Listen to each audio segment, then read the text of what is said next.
Hello, dear students. Third stanza of the poem Ode on Grecian Urn, written by John Keats, MA second semester के लिए। Third stanza पढ़ रहा हूँ मैं, उसको हिंदी में समझाऊंगा। Ah, happy, happy bough that cannot shed your leaves nor ever bid the spring adieu, and happy melodist unwearied, forever piping songs forever new.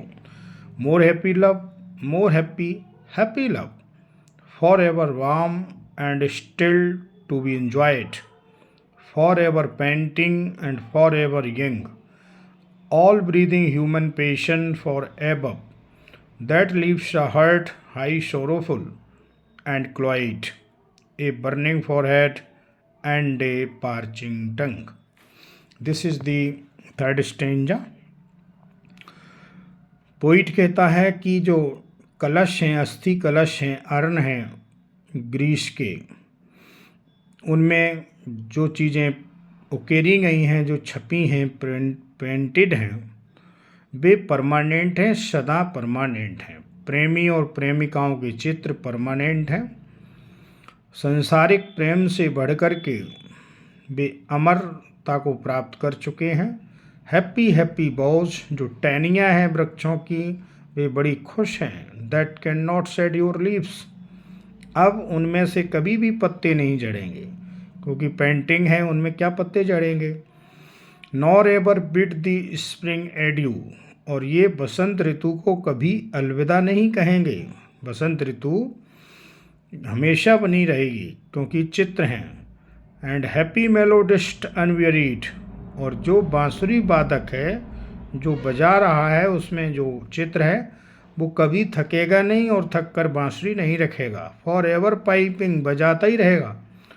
Songs for ever new, और जो लोग सुनने वाले हैं, आगंतुक हैं, ये आते रहेंगे और सुनते रहेंगे और उनको नया नया गीत बना रहेगा। मोर हैप्पी लव, इतना अच्छा प्रसन्नतादायी प्यार।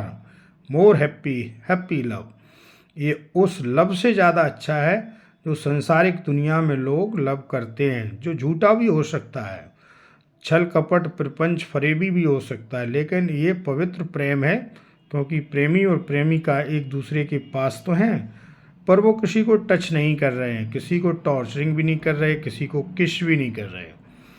फॉर एवर वार्म, उनका लव हमेशा नया है, बहुत ही आनंददायी है। And still to be enjoyed, और सदैव आनंदित होने वाला है, करने वाला है। फॉर एवर पेंटिंग, क्योंकि ये पेंटिंग जो है ना, सदैव बनी रहेगी, और पेंटिंग में बनी हुई चीज़ स्थायी है। एंड फॉर एवर यंग, ये यंग बनाए गए हैं तो यंग ही रहेंगे, इनमें बुढ़ापा नहीं आ सकता, इनकी सुंदरता में कोई गिरावट नहीं आ सकती। All breathing human passion for ever, मनुष्य के जितने पेशेंस हैं, जिनकी आसक्तियाँ हैं, उन सबसे ऊपर हैं ये। दो तरह का प्यार होता है, सेक्सुअल और स्पिरिचुअल। तो ये स्पिरिचुअल लव हो गया, आध्यात्मिक हो गया, ये फिजिकल नहीं रह गया। Breathing human passion for ever, that leaves a heart high sorrowful and quite, इनके जीवन में अब दुख नहीं रह जाएंगे, ना ही कोई अप्रसन्नता रह जाएगी।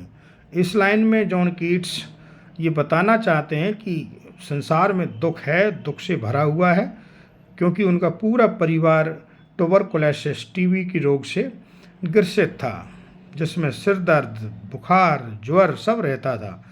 तो वो कहते हैं कि हे प्रेमी प्रेमिकाओं, तुम जो अस्थि कलशों पर उकेरे गए हो, बनाए गए हो, तुम्हारा कोई बाल बांका नहीं कर सकता है। ए बर्निंग फॉरहेड, तुम बच गए, अब आपका सिर दर्द नहीं करेगा।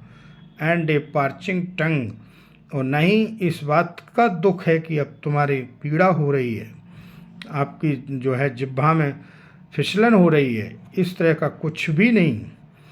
सो this is the stanza, third stanza of the poem on Grecian urn, written by John Keats, in which John Keats has told us about the spiritual and worldly love.